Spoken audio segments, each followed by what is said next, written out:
Եթերում update լրատվականն է, բարի երեկո։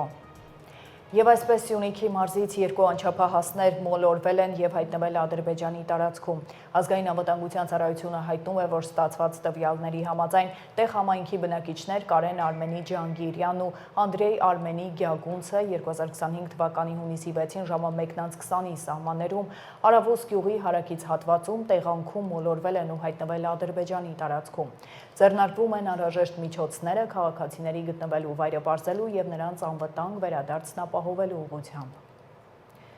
Շարունակենք, վարչապետն ու Իրանի նախագահը քննարկել են տարածաշրջանային անվտանգության առնչվող հարցեր։ Նիկոլ Փաշինյանը շնորհավորել է նախագահ Մասուդ Փեզեշքյանին զոհաբերության տոնի Էյդ Դորբանի առիթով։ Զրուցակիցները քննարկել են Հայաստան-Իրան հարաբերությունների օրակարգային, ինչպես նաև տարածաշրջանային անվտանգության առնչվող հարցեր։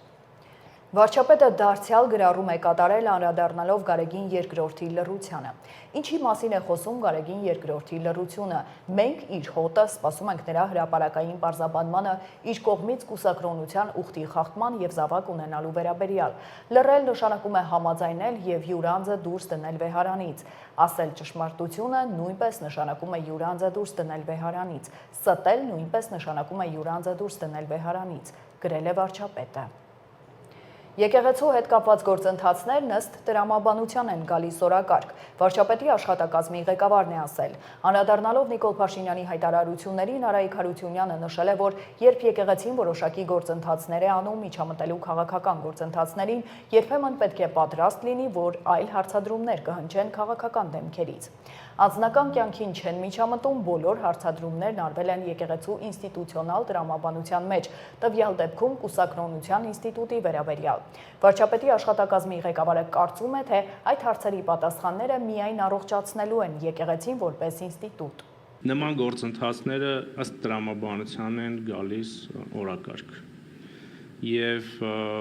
երբ որ մյուս հարցերը իրենց լուծումներն են ստանում կամ ընթացքում են լինում,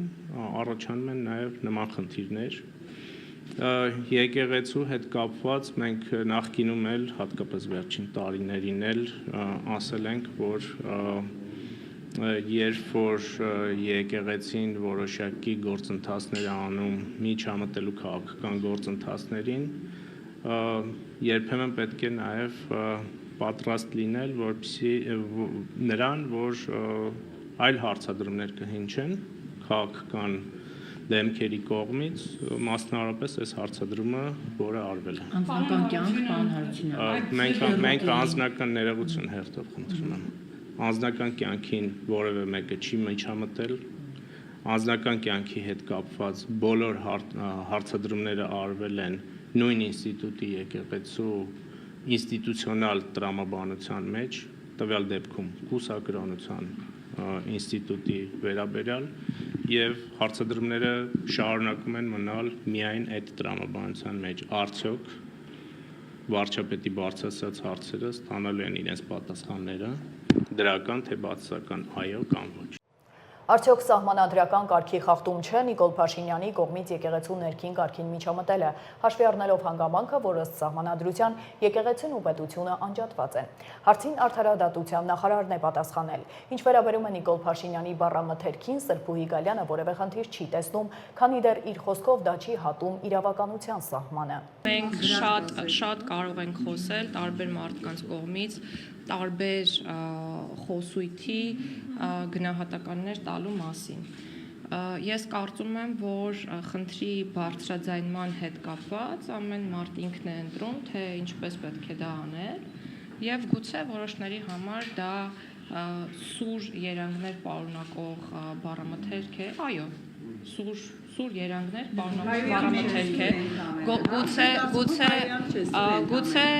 օրինակ ես կամ մեկ այլ անձ խնդիրները բնորոշելիս նման կերպ չարտահայտվել, բայց ամեն մարդ ինքն է ընտրում եւ եթե դա չի հատում իրավականության սահմանը, կարծում եմ, որ այստեղ խնդիր չկա եւ եւս մեկ կարեւոր հանգամանք կուզենայի շեշտադրել, մենք անընդհատ քննարկում ենք կամ վերջին օրին անընդհատ նույն բանն է քննարկվում եւ կարծես թե մեղադրվում է կողմը, որը բարձրաձայնում է խնդրի մասին եւ ընդհանրապես չի խոսվում կամ խոսվում է, ես գուցե այդքան չեմ նկատել, իրական գոյություն ունեցող խնդրի մասին։ Այսինքն մենք խոսում ենք, որ խնդրի մասին խոսելը ամոթ է, բայց խնդրի արձանագրումը ամոթ չէ։ Խնդիրը այն է, ինչի մասին որ մենք բոլորս տեղյակ ենք, եթե դուք չեք տեսնում, եթե դուք չեք տեսնում,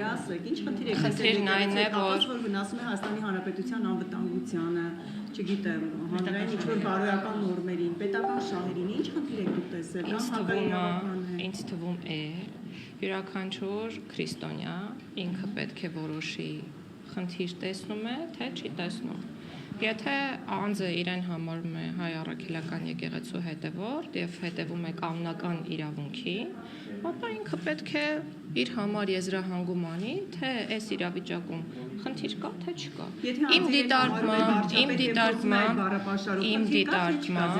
Իմ դիտարկմամբ մենք այսօր ունենք խնդիր, մենք ունենք եկեղեցի, որը արդեն վաղուց զբաղվում է քաղաքականությամբ, ըստ էության։ Եկեք դա էլ արձանագրենք եւ եթե եկեղեցականները պարտավոր են հետևել որոշակի կանոնների, որոնց պարտավոր են հետևել նաեւ պաշտոնյաները, օրինակ աշխարհիկ մարդկանց դեպքում,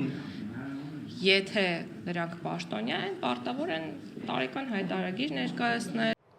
Խորհրդարանում այսօր եւս շարունակվել են ֆինանսական գլխավոր փաստաթղթի կատարողականի քննարկումները։ Նախարարը հերթականությամբ ներկայացրել է բոլոր մարմինների կատարողական ցուցանիշները։ Տվյալների համաձայն բյուջեի կատարումը 2024-ի վերջին կազմել է 95.8% եկամուտների եւ 93.9% ծախսերի առումով։ Պետական պարտքը կազմել է մոտ 5 տրիլիոն դրամ, 12.8 միլիարդ դոլար։ Կատարվել են 1 միլիարդ 902 միլիոն դրամի գնումներ, որոնցից մեկ անձից գնումները կազմել են 346 միլիոն դրամ, որն ընդհանուր գնումների 18%-ն է։ Պատգամավոր Վլադիմիր Վարդանյանն է հետաքրքրվել, արդյոք կան կոռուպցիոն ռիսկեր, քանի որ մեկ անձից գնումները բավականին շատ են։ Բավական մեծ տոկոս է կազմում ըստ էության այս բլոկում, որը նաև կոռուպցիայի դեմ պայքարելու բլոկն է, մեկ անձից գնումները։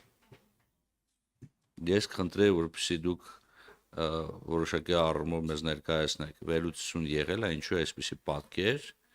եւ ինչու երբ որ մենք խոսում ենք, չգիտեմ, էլի հատկապես տեսեք, ստե մենք ունենք կոռուպցիայի կանխարգելման հանձնաժողով, հակակոռուպցիոն կոմիտե, դատախազություն, քննչական մարմիններ, բարձրագույն դատական խորհուրդ, բոլոր մարմինները, որոնք իրենց բնույթով կոչված են պայքարել կոռուպցիայի դեմ։ Կներեք, մեկ անձից գնումը շատ դեպքերում լինում է անհրաժեշտ, շատ դեպքերում հայկական ցավոք սրտի բացասական փորձը հաշվի առնելով այդ գնումները կոռուպցիոն ռիսկեր են պարունակում։ Ինչու է մեր մոտ այսպիսի վիճակ եւ արդյոք վերլուծություն կատարել եք ձեզ մոտ, թե ոչ։ Շնորհակալություն։ Շնորհակալություն։ Իրականում նպատակը այս թվերը հիմա ներկայացնելու հենց ձեր հարցն է, որովհետեւ մենք այս հարցի վերաբերյալ ուշադրություն ունենանք, բայց ես պետքա ուրախացնեմ բոլորին, որ իրականում մեկ անձից գնումների ծավալը էականորեն նվազում է տարեց տարի եւ այստեղ մենք պետքա նայենք բացարձակ թվերին եւ պետքա նայենք թե ինչպիսի գնումներ են իրականացվում, որովհետեւ եթե սովորաբար օրինակ 1 միլիոնից պակաս գնումները իրականացվում են մեկ անձից գնման ձևով, որովհետեւ անիմաստ է օրինակ, չգիտեմ, ասենք ջուր առնելու համար կամ կենցաղային որոշակի պարագաներ առնելու համար կազմակերպել մրցույթներ մի քանի 1000 դրամի համար այս բարդ process-ների մեջով գնալ եւ այս առումով կարեւոր է հասկանալ թե որ գնումներն են իրականացվում մրցակցային եղանակով եւ մեր վերլուծությունները ցույց են տալիս որ Հայաստանը իր մրցակցային գնումների մասով մոտենում է աշխարհի ամենալավագույն ցուցանիշներին եւ այստեղ մենք բարելավում ունենք թե մրցակցային ձևով իրականացված գնումներին այդ թվում այդ գնումների մրցույթներին մասնակցող միջին մասնակիցների քանակի առումով բարելավումներ ունենք եւ մենք հույս ունենք նաեւ, որ տարեց տարի մենք բարելավելու ենք այս տոկոսը, մեր նպատակն է հասնել 5% մեկ անձից գնումների մակարդակին, որը հիմա 7-ի կողմերն է։ Պարգևավճարների մասին է խոսել Վլադիմիր Վարդանյանը, քաղաքացիական պայմանագիր խմբակցության պատգամավորը բացատրել է, որ ոչ թե թվերն են մեծ, այլ երևի բառն է, որ մեզ գցում է շփոթության մեջ։ Ժորժան, մենք ինձ թվում է այդ պարգևավճար բառը, որը դարձել է հատկապես մամուլի համար, չգիտեմ, ինչ-որ մի մեծ, ինչ-որ քննարկման թեմա, ես ստիպված պետք է անդրադառնամ սրան, եւ պարոն Պողոսյան դες էլ պետք է ասեմ, որովհետեւ ըստ էության երկրի սուվերենը եւս այս տեղեկատվությունը պետք է ունենա։ Տեսեք, նախ պարգևավճարները այդքան մեծ թիվ չեն կազմում մեկ։ Երկրորդը, եթե մենք համեմատենք մինչև 2018-ը պաշտոնատար անձանց եկամուտների մեջ աշխատավարձի տոկոսը եւ այն թե ինչ է կազմում այսօր, ապա կտեսնենք, որ էական տարբերություն կա, որտեղ առնվազն ազգային ժողովի պատգամավորների մոտ մինչև 2018 թվականը ճշգրիտ մեծամասնության պարագայում ազգային ժողովից ստացած աշխատավարձը հիմնական եկամուտը չէր, եկամուտների 10-15-20%-ներ կազմում։ Մենք սա պետք է հաշվի առնենք նաեւ եւ սա պետք է հանրությանը ներկայացնենք եւ երբ թե պարգևավճար բառն է, որ մեր շփոթության մեջ է գցում, ըստ էության սա թափուր հաստիկների արկայության պարագայում կամ այլ տնտեսումների պարագայում աշխատավարձային ֆոնդի բաշխումն է աշխատակիցների միջև, որտեղ պարգևավճարը նշանակում է առանձին ինչ-որ հավելյալ աշխատանքի համար ինչ-որ մի անձին իր արժանինքներից ելնելով տրամադրված, պրեմիա, այսպես կոչված, կամ պարգևավճար։ Սա այն դեպքը չի։ Ժորժան, մենք ես խնդրեմ, որպեսզի եւ մամուլը եւ մեր գործընկերները այսպես չընկալեն այդ պարգևավճար գաղափարը, որտեղ ինքը շատ հեռու է եւ խորհրդային ժամանակ գոյություն ունեցած պարգևավճար գաղափարից եւ կներեք ինձ մասնավոր սեկտորում այսօր կիրառվող այսպես կոչված բոնուսային համակարգից եւ բանկային համակարգի կամ այլ համակարգի մեր գործընկերները ստանում են բոնուսներ, որոնք շատ ավելի մեծ են, քան շատերի հնարավոր կամ ենթադրյալ պարգևավճարը պետական ծառայության մեջ։ Մոտ կես միլիարդ դոլարի հափշտակության գործով մեղադրյալի ընտանիքը պատրաստակամություն է հայտնել տալ չհայտնաբերված 11,200 դոլարը։ Այս մասին խորհրդարանում լրագրողների հետ զրույցում ասել է հակակոռուպցիոն կոմիտեի նախագահը։ Արթուր Նավապետյանը նաև պատասխանել է հարցին, ինչու է գումարը եղել քննչական կոմիտեում, այլ ոչ թե կենտրոնական բանկում։ Ես այդ հարցին հանձնաժողովին նաև պատասխանեցի, 11,200 դոլարը այո չի հայտնաբերվել, ներկայապային այդ ուղղությամբ աշխատանքները շարունակվում են, բայց միաժամանակ ուզում եմ տեղեկացնել, որ մեղադրյալների հարազատները պատրաստակամություն են հայտնել այդ գումարի մնացած մասը, այսինքն 11,200 դոլարը վերականգնելու առումով եւ եթե ունենանք վերականգնում, ապա շատ ավելի լավ, իսկ եթե ոչ, ապա քերական դատավարության օրենսգրքում կա գույքի արգելադրման ինստիտուտ, որը հնարավորություն է տալիս պատճառված վնասը ամբողջությամբ վերականգնելու համար արգելանքներ կիրառել մեղադրյալների շարժական եւ անշարժ գույքերի վրա։ Մեղադրյալները ունեն այդպիսի գույքեր, թե շարժական եւ թե անշարժ, եւ վնասի վերականգնություն ունենալու դեպքում մենք այդ գույքի արգելադրման ինստիտուտը անպայման կիրառենք։ Գորգոսյանի ընտանիքն է պատրաստակամություն հայտնել, որ կտայի 11,200 դոլարը։ Եվ դուք արդյոք պարզել եք ձեզ համար պարզը ինչու էր այդ հսկայական գումարը մնացել քննչական կոմիտեում եւ չէր տեղափոխվել օրինակ դեպոզիտային հաշվի։ Տեսեք, քննչական կոմիտեում գումարը հայտնվել է մեկ այլ վարույթով կատարված քննչական գործողությունների արդյունքում, ճանաչվել է քննիչի կողմից իրեղեն ապացույց եւ այդ գումարը կենտրոնական բանկ ուղարկելու նպատակով, եթե չեմ սխալվում, 2025 թվականի ապրիլ ամսին վարչության պետի կողմից գրություն է հասցեագրվել կենտրոնական բանկ, որպեսզի ԻՊԱ հանձնվի գումարը կենտրոնական բանկին, սակայն հաշվի առնելով որոշակի ընթացակարգեր, կենտրոնական բանկը ըստ էության հրաժարվել է գումարը որպես ԻՊԱ ընդունել եւ նորից վերադարձվել է քննչական կոմիտե եւ մնացել է չհրկիզվող պահարան։ Բայց ինչու է հրաժարվել։ Այդ մասով քննությունը ընթանում է, կան համապատասխան հիմքեր, որոնց արդյունքում կենտրոնական բանկը հրաժարվել է, բայց քանի որ այս բանի նաև նախաքննությունը իրականացվում եւ այդ հանգամանքները եւս քննության առարկա են դառնալու քրեական վարույթով, թույլ տվեք ձեռնփա մնամ այդ հարցերին պատասխանել։ Շարունակենք։ Ռուսաստանի Դաշնային խորհրդի ղեկավար Վալենտինա Մատվիենկոյի գլխավորած պատվիրակությունը պաշտոնական այցով Հայաստանում է։ Առավոտյան ազգային ժողովի նախագահի ուղեկցությամբ պատվիրակությունն այցելել էր Հայոց ցեղասպանության հուշահամալիր, նաև հաղթանակի զբոսայգի։ Ռուս գործընկերոջ հետ առանձնազրույցին հաջորդել է ընդլայնված կազմով հանդիպումը։ Զրուցակիցները քննարկել են երկկողմ օրակարգին վերաբերող հարցեր, ինչպես նաև քաղաքական ու տնտեսական, այնպես էլ կրթական, նաև մշակութային հարցեր, շեշտը դնելով մասնավորապես միջխորհրդարանական գործակցության զարգացման վրա։ Անդրադարձ է կատարվել նաև տարածաշրջանային զարգացումներին։ Ազգային ժողովի նախագահը վերահաստատել է Հայաստանի դիրքորոշումը հարատև խաղաղության հաստատման հարցում, նշելով, որ Հայաստանը սպասում է ադրբեջանական կողմին, որպեսզի ստորագրվի Հայաստանի եւ Ադրբեջանի արդեն համաձայնեցված խաղաղության համաձայնագիրը։ Դաշնության խորհրդի նախագահն էլ ընդգծել է, որ Ռուսաստանը տարածաշրջանում խաղաղության ու կայունության կողմնակից է։ Ալեն Սիմոնյանը ռուս գործընկերոջ ուշադրությունն է հրավիրել Ադրբեջանում գտնվող գերիների ապօրինի պահվող եւ անհետ կորած համարվող անձանց խնդրին։ Այնուհետև նրանք մասնակցել են միջխորհրդարանական հանձնաժողովի 39-րդ նիստի պաշտոնական բացմանը։ Վարչապետը հյուրընկալել է Վալենտինա Մատվիենկոյի գլխավորած պատվիրակությանը։ Նիկոլ Փաշինյանն անդրադարձել է Հայաստանի եւ Ռուսաստանի հարաբերությունների ընթացիկ վիճակին։ Մատվիենկոն շնորհակալություն է հայտնել ջերմ ընդունելության համար, վերահաստատելով Ռուսաստանի պատրաստակամությունը շարունակելու գործակցությունը Հայաստանի հետ հիմնված փոխադարձ հարգանքի եւ բարեկամության վրա։ Կողմերը մտքեր են փոխանակել Հայաստան-Ռուսաստան օրակարգի մի շարք հարցերի շուրջ, ներառյալ միջխորհրդարանական ձևաչափով շփումները, տնտեսական եւ մշակութային կապերը։ Վալենտինա Մատվիենկոյի այցին զուգահեռ մի խումբ քաղաքացիներ բողոքի ակցիա են անցկացրել։ Մի մասնի պաշտպանություն Մատվիենկոյի, մյուսը դեմ։ Նրանք պաստառներով կանգնել են ազգային ժողովի շենքի առջև, հայտարարել, որ Ռուսաստանը հիբրիդային պատերազմ է վարում Հայաստանի դեմ, իսկ պատերազմ վարում են թշնամիները։ Նրանք այլևս չպետք է մտնեն այստեղ որպես սեփական տարածք, նշված էին պաստառների վրա։ Убийцы вон из Армении! Матвиенко вон из Армении! Россия вон из Армении!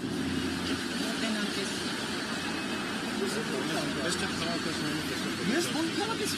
ոչ մեկի չեք խանգարում, ժողովուրդն արել։ Դուք եք սարքում ես անում, ոչ չեմ սարքում։ Հիմա ինչի՞ եք համաձայնվել։ Ինչու եք քաղաքացիների ազատ տեղաշարժվելու համար։ Ամենամեծ խոչընդոտը քաղաքացիների տեղաշարժվելն չէ, դες մենք դառնովեցեք երբ Եվ ով հայ-ռուսական դարավոր ժողովուրդների բարեկամությանը դեմ է, նա թուրքական օրակարգ է թելադրում մեր ժողովրդին, որովհետև հայ-ռուսական բարեկամությունը տարիների պատմություն ունի, ճիշտ է, այստեղ Սորոսի վաստակները, այստեղ իրենց մայրերին ծախողները հայրենիք էլ կծախեն, այստեղ իրենց մայրերին ծախողները, Սորոսի վաստակները հայրենիք շատ հեշտությամբ կծախեն, բայց հայ եւ ռուս ժողովուրդների բարեկամությունը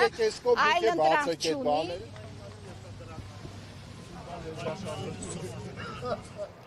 Հանրապետության նախագահն ընդունել է տարածքային կառավարման եւ ենթակառուցվածքների նախարարին։ Դավիթ Խուդաչյանը ներկայացրել է նախարարության կողմից իրականացվող ընթացիկ ծրագրերը ենթակառուցվածքների զարգացման, հատկապես ճանապարհաշինության եւ հարակից ոլորտներում։ Դավիթ Խուդաչյանը նշել է, որ ակտիվ աշխատանքներ են իրականացվում հյուսիս-հարավ մայրուղու տարբեր հատվածներում, հատկապես Սյունիքի մարզի բնակավայրերում, այդ թվում Քաջարան-Մեղրի հատվածում, նաեւ Աշտարակ-Գյումրի ճանապարհահատվածում։ Դավիթ Խուդաչյանը նախագահին է ներկայացրել թունելների եւ կամուրջների կառուցման ուղղությամբ արձանագրված արդյունքները։ Վահագն Խաչատուրյանը կարևորել է ենթակառուցվածքային զարգացումը, նշելով, որ դրանք ոչ միայն նպաստում են տարածքային համաչափ զարգացմանը, այլև խթանում են տնտեսության աճն ու բարելավում բնակչության կյանքի որակը։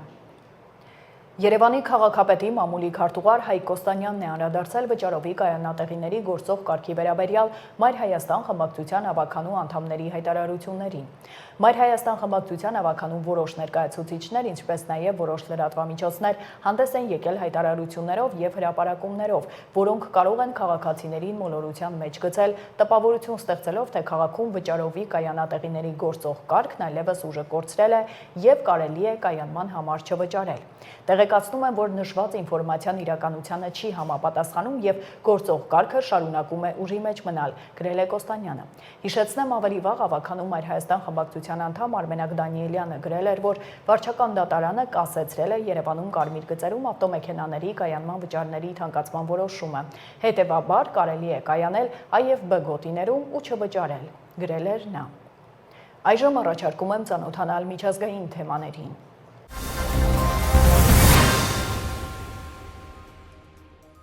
ԱՄՆ նախագահ Դոնալդ Թրամփը եւ Կանադայի վարչապետ Մարկ Քարնին փակ հեռախոսազրույցների ընթացքում քննարկում են առևտրային համաձայնագիրը եւ կանադական ապրանքների համար ԱՄՆ մաքսատուրքերի վերացումը։ Այս մասին հաղորդել է CBC News-ը հղում անելով իր աղբյուրներին։ Միաժամանակ հեռուստաալիքը նշել է, որ այս շաբաթվա սկզբին կանադա-ամերիկյան հարաբերությունները կարծես փակուղի էին մտել Թրամփի կողմից պողպատի եւ այլումինի բոլոր ներմուծումների համար մաքսատուրքերի կրկնապատկման հետևանքով 50%-ով մաքսատուրքերը եւս մեկ հարված են կանադական արդյունաբերությանը, որը Միացյալ Նահանգներ մետաղների ամենամեծ մատակարարն է։ Այնուամենայնիվ, ըստ աղբյուրների, դեռևս հույս կա, որ հունիսի 15-ից 17-ը Կանադայի Ալբերտա քաղաքում կայանալիք G7 գագաթնաժողովի ընթացքում Թրամփի եւ Քարնիի հանդիպման ժամանակ հնարավոր կլինի որևէ առևտրային գործարք կնքել։ Վաշինգտոն կատարած առաջին այցի ժամանակ Գերմանիայի կանցլեր Ֆրիդրիխ Մերցն ԱՄՆ նախագահ Դոնալդ Թրամփին անվանել է առանցքային դեմք Ուկրաինայում պատերազմն ավարտելու ջանքերում։ Մենք եկել ենք համաձայնության, որ այս պատերազմը սարսափելի է եւ փնտրում ենք այն ավարտելու ուղիներ, ասել է Գերմանիայի կանցլերը Օվալաձև աշխատասենյակում կայացած բանակցություններից հետո։ Մերցը կոչ է արել ԱՄՆ նախագահին մեծացնել Ռուսաստանի վրա ճնշումը եւ առաջարկել է համատեղ աշխատել Ուկրաինայում պատերազմը դադարեցնելու ուղղությամբ։ Միաժամանակ նա հստակ հայտարարել է. Ռուսաստանն ագրեսոր է եւ պատերազմ հրահրող։ Սպիտակ տանը Մերցին ընդունելիս Թրամփը նրան անվանել է Գերմանիայի մեծ կանցլեր։ Դրական է արտահայտվել այդ երկրի պաշտպանական ծախսերի ավելացման մասին։ Միաժամանակ նա վստահեցրել է, որ Գերմանիայում տեղակայված ամերիկյան զորքերը դուրս չեն բերվի։ ԱՄՆ նախագահ Դոնալդ Թրամփը եւ Չինաստանի նախագահ Սի Ցինփինը լավ եւ արդյունավետ զրույց են ունեցել։ Երկու երկրները հետաքրքրված են միմյանց շուկաներով։ Այս մասին հայտնել է Սպիտակ տան մամուլի քարտուղար Քերոլայն Լևիթը։ Ինչպես նշել է Սպիտակ տան ներկայացուցիչը, Չինաստանն ԱՄՆ-ի եւ մեր շուկաների կարիքն ունի։ Մենք նույնպես ռազմավարական հետաքրքրություն ունենք Չինաստանի տնտեսության եւ շուկաների նկատմամբ, ընդգծել է նա։ Դոնալդ Թրամփը եւ Սի Ցինփինը որոշել են, որ ԱՄՆ-ի եւ Չինաստանի առևտրային ներկայացուցիչները կշարունակեն բանակցություններ վարել այս կարևոր երկկողմ հարցի շուրջ, հավելել է Լևիթը։ Հիշեցնենք, որ հունիսի 5-ին տեղի է ունեցել Չինաստանի նախագահի եւ ԱՄՆ-ի նախագահի հեռախոսազրույցը, որը հիմնականում կենտրոնացած է եղել առևտրի թեմայի շուրջ։ ՆԱՏՕ-ի պաշտպանության նախարարները Բրյուսելում կայացած հանդիպման ժամանակ հռչակագիր են ստորագրել Բալթիկ ծովի անվտանգության վերաբերյալ։ Այդ մասին հաղորդել է Լիտվայի պաշտպանության նախարարության մամուլի ծառայությունը։ Ստորագրվել է Բալթիկ ծովի անվտանգության վերաբերյալ համատեղ հռչակագիր, որում հաստատվում է կողմերի հանձնառությունը Բալթիկ ծովի անվտանգության ամրապնդման հարցում, ասվում է հաղորդագրությունում։ Նշվում է, որ փաստաթղթի համաձայն դա կապահովի ՆԱՏՕ-ի եւ Եվրամիության միջև ավելի սերտ համագործակցության, տեղեկատվության համակարգված փոխանակման եւ տարածաշրջանում թշնամական գործունեության զսպման միջոցով։ ՆԱՏՕ-ի պաշտպանության նախարարները Բրյուսելում հանդիպում են անցկացրել հունիսի 5-ին։ Դրան նախորդել է Ուկրաինայի պաշտպանության շփման խմբի հանդիպումը։ ՆԱՏՕ-ի երկրների գագաթնաժողովը տեղի կունենա հունիսի 24-ից 26-ը Հագայում։ Լիբանանի մայրաքաղաք Բեյրութի հարավային արվարձանում գտնվող մի քանի բնակելի շենքեր իսրայելական անօդաչու թռչող սարքերի եւ ռազմական ինքնաթիռների կողմից ենթարկվել են ավելի քան 20 ավիահարվածի։ Տեղեկությունների համաձայն իսրայելական կողմը, որը պնդում է, թե թիրախավորել է անօդաչու թռչող սարքերի պահման վայրերը, մերժել է Լիբանանի պաշտոնական խնդրանքը հրադադարի մոնիթորինգի հանձնաժողովի միջոցով ստուգելու Իսրայելի մեղադրանքները եւ վիճելի շենքերը։ Լիբանանի Հանրապետության նախագահ գեներալ Ժոզեֆ Աունը խստորեն դատապարտել է մայրաքաղաք Բեյրութի ծայրամասում Իսրայելի ագրեսիան, ընդգծելով, որ միջազգային համաձայնագրի, ինչպես նաև միջազգային եւ մարդասիրական օրենքների եւ բանաձևերի հիմնական սկզբունքների այս ակնհայտ խախտումը կրոնական տոնի նախօրեին դատապարտող ապացույց է այն բանի, որ հանցագործը մերժում է կայունության, կարգավորման եւ արդար խաղաղության պահանջները մեր տարածաշրջանում։ Ռուսաստանը եւ Ուկրաինան հերթական հարվածներն են հասցրել միմյանց։ Երկու կողմերն էլ հայտնել են վիրավորների մասին։ Կիևում կան զոհեր։ Կիևի քաղաքապետ Վիտալի Կլիչկոն հայտնել է, որ ռուսական անօդաչու թռչող սարքերի եւ հրթիռների հարվածներից մայրաքաղաքում զոհվել է առնվազն 4 մարդ։ Ավելի վաղ Կլիչկոն հայտնել էր նաեւ 20 վիրավորի մասին։ Ըստ Telegram ալիքների Կիևում հզոր պայթյուններ են որոտացել բալիստիկ հրթիռների հարվածներից։ Մինչ այդ ԱԹՍ-ների հարվածների պատճառով հոսանքազրկումներ են տեղի ունեցել։ Ուկրաինայի Լուցկ քաղաքի իշխանությունները հայտնել են ռուսական հարվածներից 5 վիրավորի մասին։ Իր հերթին Ռուսաստանի պաշտպանության նախարարությունը հայտնել է, որ գիշերը երկրի 10-ից ավելի մարզերում խոցվել է ուկրաինական 174 ԱԹՍ, իսկ Սև ծովի ջրատարածքում ոչնչացվել է 3 Նեպտուն MD կառավարվող հրթիռ։ Մոսկվայի քաղաքապետ Սերգեյ Սոբյանին հայտնել է, որ ռուսական հոբ համակարգերը խոցել են մայրաքաղաք թռչող 10 անօդաչուներ։ Հետևանքների մասին ոչինչ չի հաղորդվում։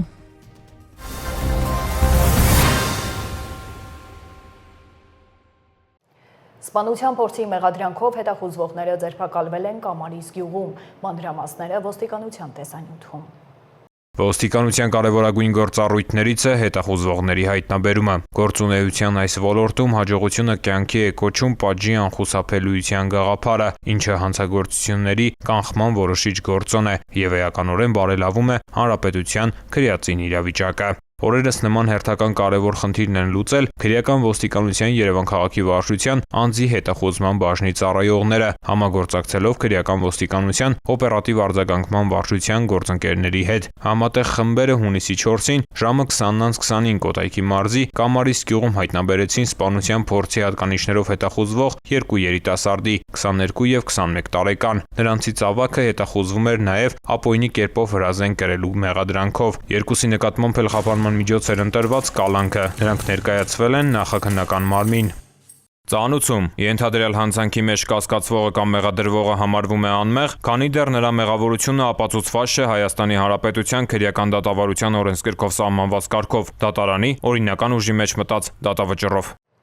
Ինչ պետք է իմանալ սոցիալական ծախսերի փոխհատուցման կարգի փոփոխությունների մասին, Պետեկամուտների կոմիտեն ներկայացնում է։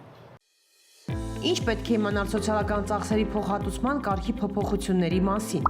Ինչպես գիտենք, եկամուտների հայտարարագիր ներկայացնող եւ եկամտային հարկ վճարող ֆիզիկական անձը կարող է ստանալ փոխհատուցում իր եւ իր ընտանիքի անդամների համար հաշվետու տարում կատարված սոցիալական, կրթական եւ առողջապահական ծախսերի մասով։ Իսկ դուք գիտեք, որ 2025 թվականի մայիսի 1-ից սոցիալական ծախսերի փոխհատուցման կարգում կատարվել են փոփոխություններ։ Ինչ է փոխվել եւ ում է վերաբերվում, եկեք պարզենք միասին։ Այսպես, մենք գիտենք, եթե սոցիալական ծախսի դիմաց վճարումը կատարվել է այլ անձի կողմից, սակայն հայտարարատուի միջոցներով, ապա դրա դիմաց հայտարարատու անձը կարող է ստանալ փոխհատուցում։ Բայց հիշեք, որ ծառայություն մատուցողին անհրաժեշտ է ներկայացնել հիմնավորող փաստաթուղթ սոցիալական ծախսը հայտարարատուի միջոցներից կատարված լինելու մասին։ Կարևոր է իմանալ, որ այս դեպքում սոցիալական ծախսը հատուցվում է, եթե այն կատարվել է 2024 թվականի հունվարի 1-ից մինչև 2025 թվականի հունիսի 1-ը։ Իսկ 2025 թվականի հունիսի 1-ից սկսած ֆիզիկական անձը կարող է ստանալ սոցիալական ծախսի փոխհատուցում, եթե սոցիալական, օրինակ կրթական կամ առողջապահական ծախսը կամ դրա դիմաց վճարումը կատարվել է անմիջապես իր կողմից, այլ ոչ թե իր միջոցների հաշվին։ Այսինքն, վճարումը հիմնավորող փաստաթղթում որպես վճարող պետք է նշված լինի հայտարարտու ֆիզիկական անձի տվյալները։